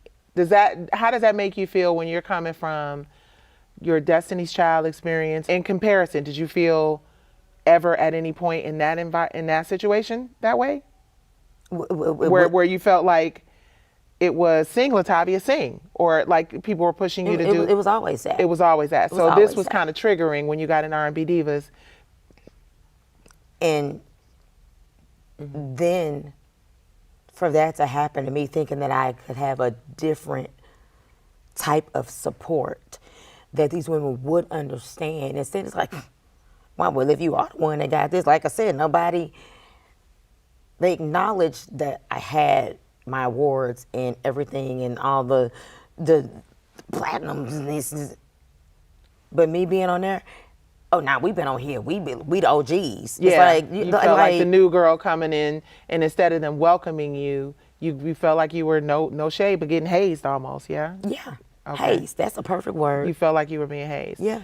Has there ever been a point, because you went from, one situation with, a group of women where you felt like, okay, I'm feeling a little out of place here, to another situation, to a group of women where you're supposed to really be like, oh, this is cool. Have you ever felt like the world has had a chance to see Latavia? Have you ever? No. No. And I was looking for R&B Divas to be that platform for people to see me. Not me as this person that, she got to put out an album and all that. If she don't do that, then fuck her, basically. And I'm really a person that I don't really care about people saying that, but what I signed up for is what I did not get at all. Even to the point to where when it came time for the finale, production, you've already mentioned that name, came into my dressing room and said, if I was you, I would have never went to a rehearsal for none of them. I would have never sang nothing for them. I said, get the out of my dressing room. Wait. Hold on.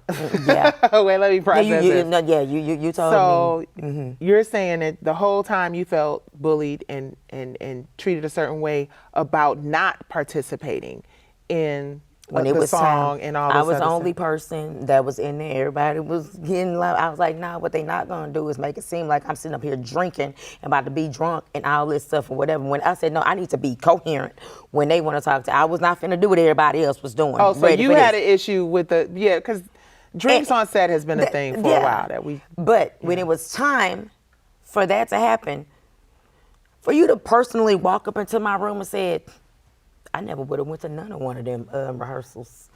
Was this a female producer? No. Or a male it was not. No, you've already said that name before. That guy. You've already mentioned that name. Oh, okay. Well, we're not gonna mention it. But every that time guy. I see him, it's still weird. Really? Yeah. So there's no relationship there? No, with that it's person? hey. But it's weird because you feel like. No, I'd be like, don't come talk to me. It didn't feel safe. Don't talk to me. Do you feel like it's impacted your ability to trust women because you've just been in these various? Oh, good. Okay. No. Come on, sis. No. And I'm gonna tell you the reason why. It's because I understand everybody had a job to do, and there were certain people's jobs to do what it is. Just like I was told, girl, let's get this scene and then we can go have us a cocktail and all the stuff after it's done. I'm like, wow, this shit really is. I don't want to say fake. But it's set up. Like you're put in situations you wouldn't be put in real life. Yeah, and it's to the point to where there certain people are told to go talk about this to her to make her feel some kind of way. So to me, it's reality because if you're approaching me about something, I'm gonna react. And it's whether I cry, whether I seem like it is, or whether I this that y'all don't show. Right. You like, look, I ain't no punk, nah, no yeah, play. Like, I ain't no punk bitch. I'm not. Right. But y'all don't show that stuff though. Yeah. So it just made me, that's why I was so ready for the next, and then all of a sudden, no So you were actually looking forward to a season 2? I was ready. Really? So you would actually do it again? On. Really? So what would we have, you said you had your boxing gloves on. Do you feel like that would have been your opportunity for the world to get a chance to finally see? Yeah. You felt like you had been there as the new girl. This is season 2. I'm going to let y'all just have it. My season 2 was going to be like, no. What was your season 2?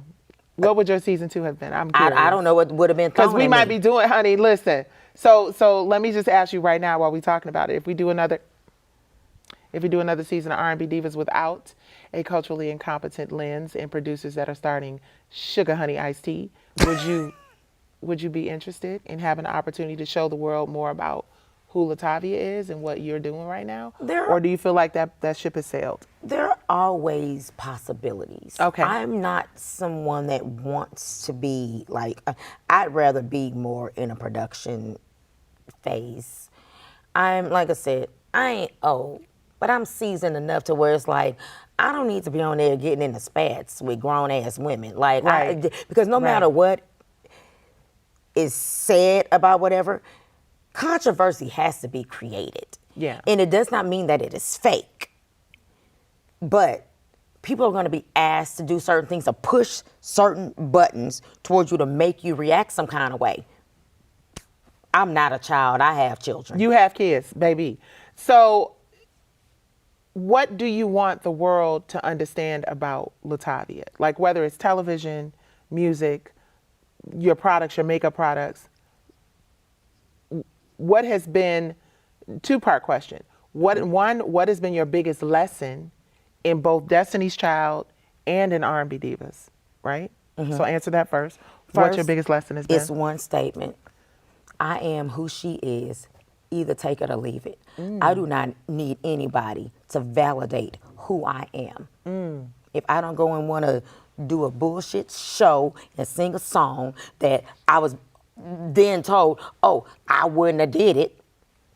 Okay, so what? Yeah. And what? Yeah. Y'all don't pay my bills. That's crazy. But take me back to I wouldn't have did it. He just came in and said, I wouldn't have done it? Like after all the pressure, you wouldn't have done, but never at any point while you were in the midst of it. No, it was after the fact. Finale time, about to get ready to go sit on the stage. Oh, this was the reunion? Yeah, the reunion. Wendy Williams reunion? Yes. Really? It came to the dressing room and was like, I would have never showed up to none of them rehearsals. How did you feel about the Wendy Williams?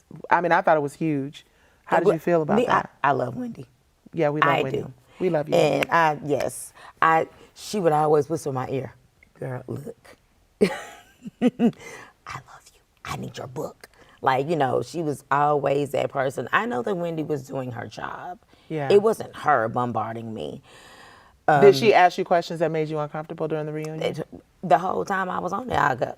Really? Yeah. I got to rewatch this reunion. Well, no, I wasn't the only person that she was talking to. But they, will you sing again? Like, all that. It was just like. They asked you to sing on the reunion? Yeah. Or they were really? Yeah. They made me do And it. you felt like they were trying to make you sing so that they could. To humiliate you. Wow. Just because I was not ready. Wow. I'm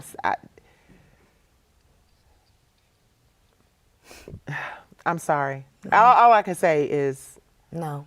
I We don't have, I mean, that no time just for no sorry, I know, but I just We when you don't. said that, it just kind of like made me feel a certain way. I'm sorry that you were constantly put in a position where people were, or felt like people were trying to humiliate you.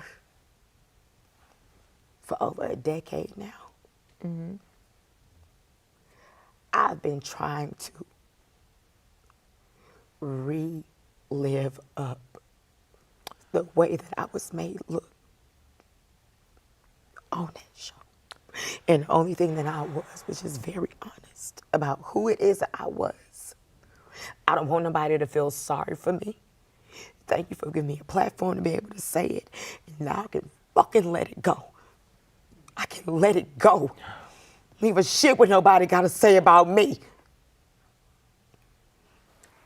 I'm done with that era. I love the opportunity that you created for creating that show. For me to be able to do that. People got to see me, but they didn't get to see me. Even as vulnerable as I was, they did not get to see who I was. They got to see what people depicted and what they made me look like. They didn't get to see the real bitch that I am. Or that I can be. The real bad bitch. This bitch. They made me look. And once I saw it, after After seeing the 3rd episode, I stopped watching it. I didn't even want to see myself on TV. Latavia, I did the same thing. I didn't want to see it no more. Latavia. I didn't want to see it no more. Latavia, after episode 3, I did the same. How did your mom? How? My mom was pissed. Mine too. Your mom is still here, thank God, but mine ain't here no more. She was pissed. How did you? Did your sisters in Destiny's Child see the show? Did they? I don't know. You don't know. They probably. At that point, you just didn't even care. Wow. Not because I don't care about the girls, but no, because I don't know. Who wants to see themselves being humiliated week after week after week on television? And I just feel so vulnerable right now because I feel horrible that I could not do more to make that different for you. And I've enjoyed having these conversations because I think we've all, one thing that we've all experienced is the humiliation that is associated with that series.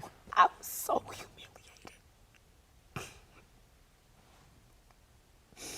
And just to know all of the things and the back and forth and all that, so I felt like I was showing my backbone. I look like the biggest punk that I know that is not me. They show none of me being me. And then you have to watch, they make you watch it before the reunion. Then you get to see the people having side conversations about you and stuff. Oh my goodness. But you in my face. Can we get some Kleenex, guys? I don't believe even the side conversations was real. Have this conversation. How y'all feel about when Latavia did this and when she didn't do that?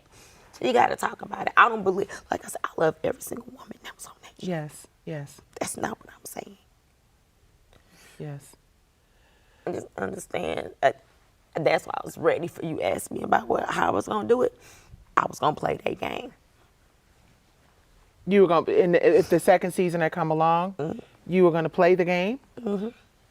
What do you mean by that? Because I was going to be real. Get out my face. But you were real? No, get out my face. Oh, you no, mean get in out that my moment. Get out Okay, my I face with that bullshit. That's what I would have done. Oh, really? Right. Yeah. Yeah, I feel you. Yeah. Thank you so much. I wasn't going to be that person that they can see like sitting there crying and this. Oh, we got to talk. No, you don't get to talk to me about shit. I'm good. Right. I'm good. Right. I got babies that I got to take care of and my mama. Right. Bye. I can tell you from somebody who had that attitude in the second season and kind of went in that space of just like, I'm going to tell you what it's all about. That it's almost like it wasn't even worth your time and worth your energy. Yeah, I wasn't going to tell them nothing. Yeah. But guess what? I would have taken production. Guess what I would have done? I would have taken productions. Yeah. Mm-hmm. And oh, you say I shouldn't have? Okay, I wouldn't. Don't ask me why I ain't showing up to set. Right. I was told not to. Oh, no, because I'm not going to. I don't have to. I signed my contract. Who going to preach it, me or you? With your experience on R&B Divas, do you feel that I know you said that hasn't changed your trust in women, but you still have to make a living in this industry that you love and have been a part of for so many years. Do you feel like you'll be able to work with ensemble women in a collective like that again? Do you feel like you'll be able to, or do you feel like now it's time for Latavia to just fly solo and do, like, what's the future as far as? I can work with women like, I don't say like that. I don't mean like that. I can work with women in that type of capacity. But I'm my boss. I create my own narrative. Come on, baby. I'm not about to let nobody tell me how to. Yes. I'm supposed to live my life. Yes. No more. It's time out for that. Yes. Yes. It's time out for that. So what is next? To just switch gears a little bit. Are you in a relationship, honey? Are you looking for a Prince Charming? Because you're drop dead gorgeous and you're young and you're fabulous. And after you crying, were you in a relationship when you were on the show? No. You were not? No, I wasn't. Right now, I'm open. You're open? I've been in a relationship that very fond of that person, but I'm open right now. I am single. What you looking for? What you need? Do you need them to apply some pressure? What you whoever need? God What you drops need? into my lap. Okay. I can't try to say what it is because I don't know what he has for me. Okay. What he has for me is for me. Yes. And just like with that being said, that's why I know I need to create my own narrative. I'm working on some other shows on my own that have to do with me, with things like that. I'm working on stuff with my mom. Okay. I have my makeup line, the Queen's Collection. I have my nonprofit organization, the Le Papillon Foundation. The Papillon. Yes. And so I'm all of my philanthropy work, doing speaking engagements and going to be with the people, like, I love it. And of course, doing things with my sorors, honey. Baby! Hey! Talking about the sorors. Now listen, now that was a whole different phone call. What are we doing? Pretty Poodles in the building. Hello. The Pretty Poodles are here for sure. So let's look. We've had the R&B Divas conversations. Yeah, so and let's we've had those. let's lighten it up or be happy about some yes. stuff. Sigma Gamma Rho Sorority Incorporated, 1922. Holla at your girl. How did that come about? You know what? I went to Howard and I did a tour. Okay. And I met with the ladies there and the princesses and the queens and all that, and it just got back to me. Would you be interested with being one of the entertainers? I'm like, I would have never thought. I'm like, oh my goodness, what? Oh, Dr. Thomas was like, you stood in there. It was a whole process. I had to be quiet about for half a year. And I'm just like, oh my gosh. So they were like, you made it. Yeah. I was just like, huh? And how do you feel coming into this sisterhood? You just experienced our first boule, or your first boule. Yes. This is my second. How did you feel? What was it like? It was unlike anything. The sisterhood is real. Yes, it is. But the sisterhood is a real thing. They very thing. real. We're not playing over there. Okay. 4 o'clock in the morning, ding, ding, ding, ding, That's it. What you need. But there is a sense of sisterhood that is unlike any other type of sisterhood. It's not that we all live in the same state or in the same city or in the same country. But it's just like, no matter what, I got you. Y'all can get into it, but guess what? Y'all better, and then y'all get into it. No, we there for each other, no matter what. Yes. And there are just so many unlimited opportunities for us to help each other. Absolutely. And support one another as women. Absolutely. And I well, you ain't doing this, so I think you should do and this. ain't nobody asking you to sing at the last minute and try to figure out.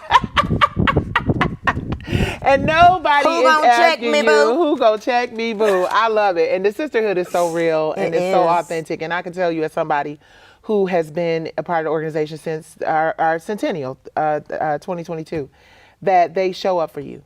They show up for you, they support you. They love on you. They educate you. Yes, they do. It ain't you understand what I'm saying? There's a lot of opportunity and you just have to receive it. Yeah. And I know that, like, because we have a similar walk. I believe I can catch a case. And your sorors would be like, where we at? Like they can be like, we wait for our sister. Look, all that, like all the way back there. Like I believe it. And no matter what, I'm so ready for us to come back together again and all that. It's just something that is so different that I would have never thought that I would be a part of. And I feel blessed and I'm humbled to be a part of something that is way bigger than myself. It is. And when you talk about Leslie, your daughter, Lyric. She's Lyric. So you have 2 children. Yes. You have Lyric and London. And you have London. Yes. Give the people their whole names. Her kids' name so bougie, y'all. They so we finna be not bougie, but they so we finna be successful. Do I gotta say their last name? You ain't gotta say their last name. I mean, the last name is what really makes it fine. Okay. Okay. Lyric Milan Richard and London St. Richard. London St. Richard and Lyric Milan Richard in this month. I love that. They Robersons at heart, though. They Robersons at heart. We do what we do as moms. You did you did a solid, and it'll work out for you. For my babies. I don't know where I'd be without my babies. Baby, listen, God, and that is the thing, Latavia, that I really respect. Like you said, listen, baby, we're going to do this interview, but I got to go get my baby, so don't play about it. You being involved as a mom, you not letting this industry break you. It can't. You have been a part of some of the biggest female ensembles between Destiny's Child and R&B Divas. and you have weathered a lot of storms and you have weathered a lot of trials. I remember a few years ago, I think even before R&B Divas, I saw an interview that you did with Phaedra Parks. Phaedra Parks? And you talked at the time, you said, but you talked at the time about some struggles that you were getting through. Oh, yeah. Long past you? Oh, yeah. Are you, really? Yeah. Long since been gone and moved on? That doesn't control me. Yes. I don't control me. Woo. Me. Woo. Yeah. And your faith is unwavering. That's it. I don't live day by day. I live moment by moment. Because you never know what's going to happen. So I'm thankful for the times that I thought I should have been dead. For the times that I survived. For the times I've been able to help people. And I thank God for the times that people did not help me. Ooh. Because guess what? It makes my heart that much bigger. To always want to help somebody else. You can't receive with your hand like this. Everybody always do this, and they always do this. I give. And guess what? That's why my philanthropy work means so much to me. I love to give. People say you give too much. Who gonna give to you? It don't matter. The Lord gives to me. Tell me a little bit more about your philanthropy work. So are you helping young women and girls? Yes, is that a focus? That's what Latavia is about. Okay. It's the butterfly in French. My mom is always like, why are you so obsessed with butterflies? You got them tattooed, I love you back. Because it's about, the Latavia Foundation, it's about transformation. Because you see a caterpillar, it's ugly, it's on the ground, struggling to whatever. But then you go into this cocoon. Nobody knows how long that cocoon is going to take. Speaking from personal experience. You go through that cocoon. I've never seen an ugly butterfly. Me neither. So it's just about spreading your wings and taking your time to transform. Get to know yourself, get to know who you are. And I'm still a walking progression every single day that the Lord gives me breath. Woo! A walking progression. Living moment by moment. Okay, I know I got two more questions. You know I'm not gonna let these people get out of here without asking you, do you ever see your sisters from the group Destiny's Child? Do you ever? Okay, you do.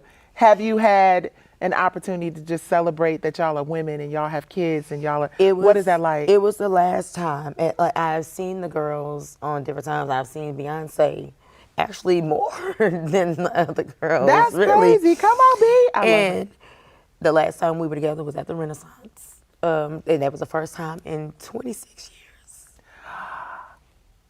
that I got to see that picture that was the first time in 26 years that we had been in the same room. And did it feel like y'all just picked up where you left off? It was amazing. Because you've all just accomplished so much, even through your I'm the only one that ain't been married, but... You ain't been married yet, girl? Where's Dr. Stacy? No, ma'am. Dr. Stacy's coming up yet. in the next segment. We're going to have to set up. I'm going to arrange a one-on-one between you and Dr. Stacy J, who is our love relationships philosophy fixer person. So you're the only member who hasn't been married, but everybody has children. We all have. Everybody has it. Latoya recently got married. Yes, I was at her wedding. Y'all look so bomb. I was at her wedding. Y'all look so good. Okay. Yes. Okay. I sat next to Miss Tina at the wedding and everything. That's beautiful. So it was great. I didn't know what it was gonna be like. I didn't expect it to be we all prayed together. Wow. The last time we were all together. It was, no matter what, we never had the issues. Just like production, it was management. It wasn't us. And y'all were like true T. Y'all were 12 and 6 and 5 and 3 and 1.5. So that, and being in a girl group, you 20 something years old.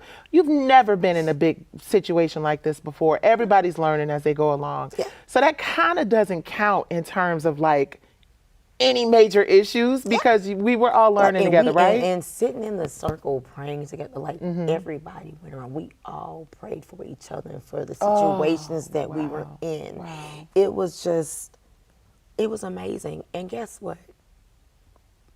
I'm at peace. Not to say that I don't want it to happen, if we are never in the same room or anything, that day was iconic to me. Just because we deserve to hug and love on each other, especially after such a long time. 26 years. It was well deserved for all of us. And I can only speak for myself, but I know what it did for me. I'm sure. And guess what? If we don't ever do, I know where my heart was on that day. And I'm good. Ooh. I'm so good. So good, so good. I'm trying not to cry too much because I got another segment, Latavia. Thank you so much for how they do when you're doing your makeup. Look, get it out. That's so dope because listen, no matter what anybody says about what happened on R&B Divas, no matter what anybody says about any trials that we all have in our lives, everybody, if you ain't lived long enough to go through something, just trust God. Yep. You will. R&B Divas was a staple in my life that I am so grateful for. And Really? I know we spoke even about with so everything many that things. happened. It taught me a lot about even me being a woman and knowing what to expect, knowing how to look at things, looking at even seeing you being a producer behind things and like that. I was inspired even though I was hurt. I was so vulnerable. I didn't know, but God I gives us don't our wanna, biggest lessons through our pain. Yeah, I don't want to dwell on that. So I'm gonna ask you again, if it's done the right way, would you ever do R&B Divas?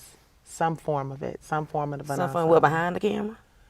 Well, both. What if you could do both? What if you had the opportunity, in a perfect world, to be a co-executive producer and a cast member? Would you do both?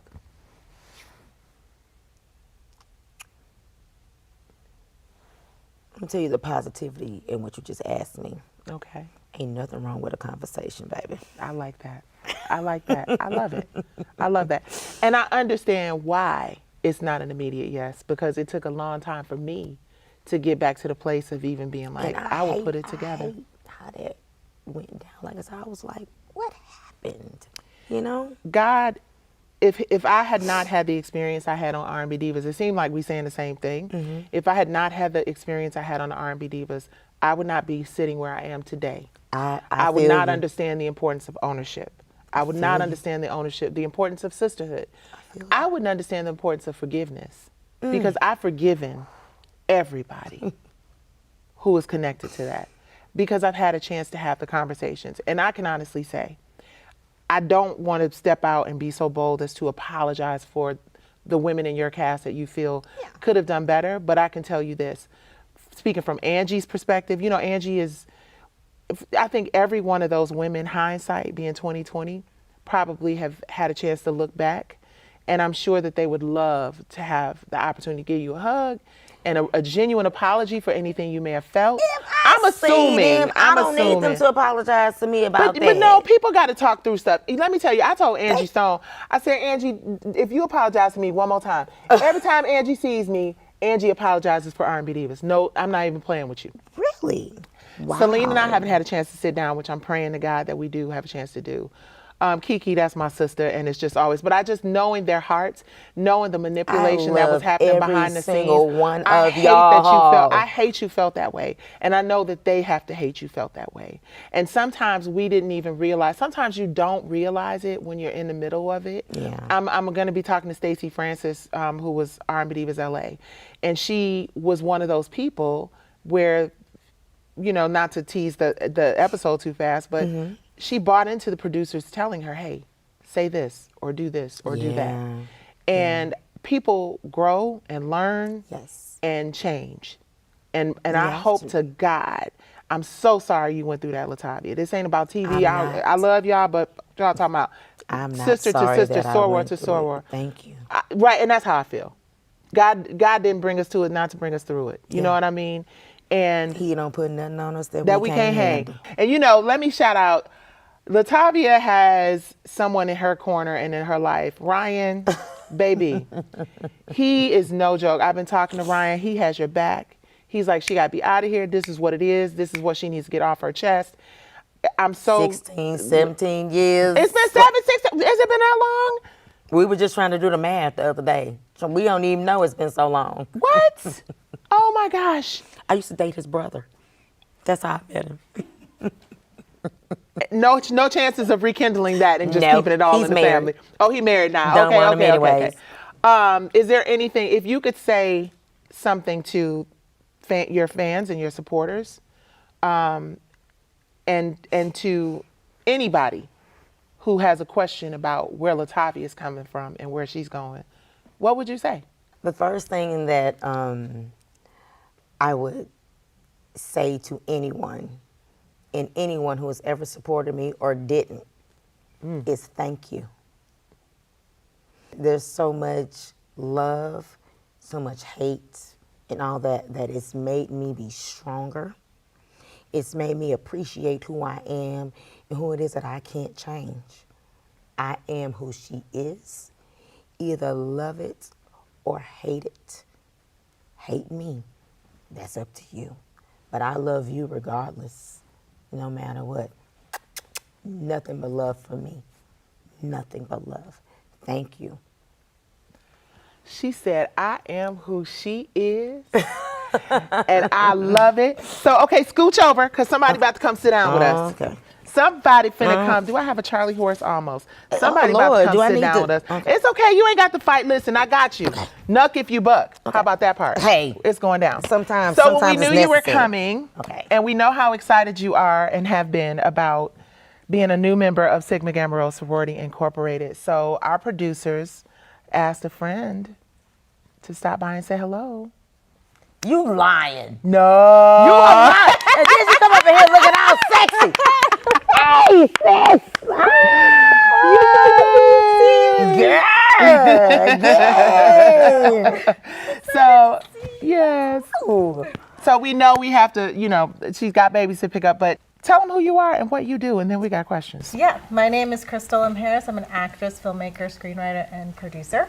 And I am also an acting coach, so I do run Muse Acting and Recording Studio in McDonough. Really focused on kind of helping others learn the craft, but not just the craft. As you guys were talking, the business, because it's really important to know the business behind this before you get into it. Oh, we're going to have you come on the show and talk all about your acting school. And I need to tighten up my chops a little bit because we got some things going on.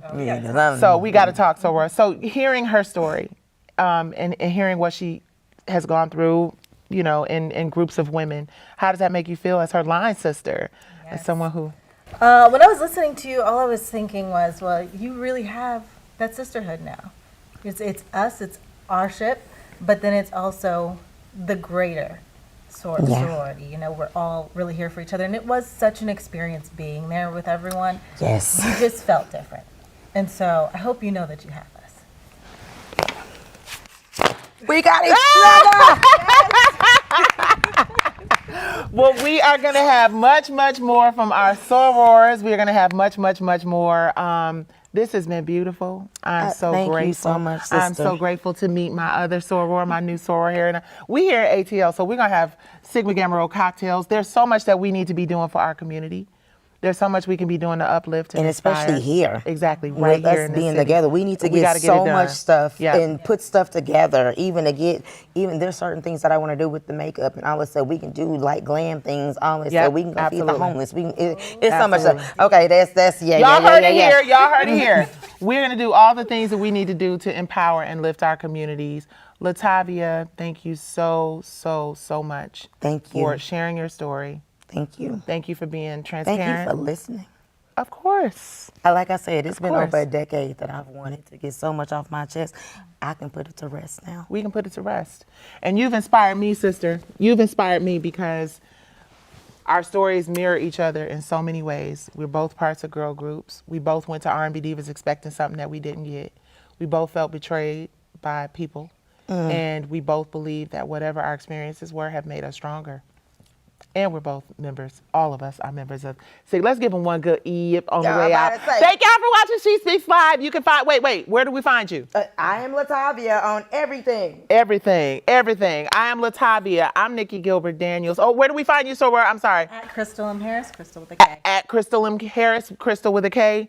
Make sure you visit her acting. Where's your acting class? Muse Acting and Recording Studio, McDonough. Muse Acting and Recording Studio in McDonough. And we want to end this by giving y'all a real big, solid Sigma Gamma Rho. That's it, baby. Yay!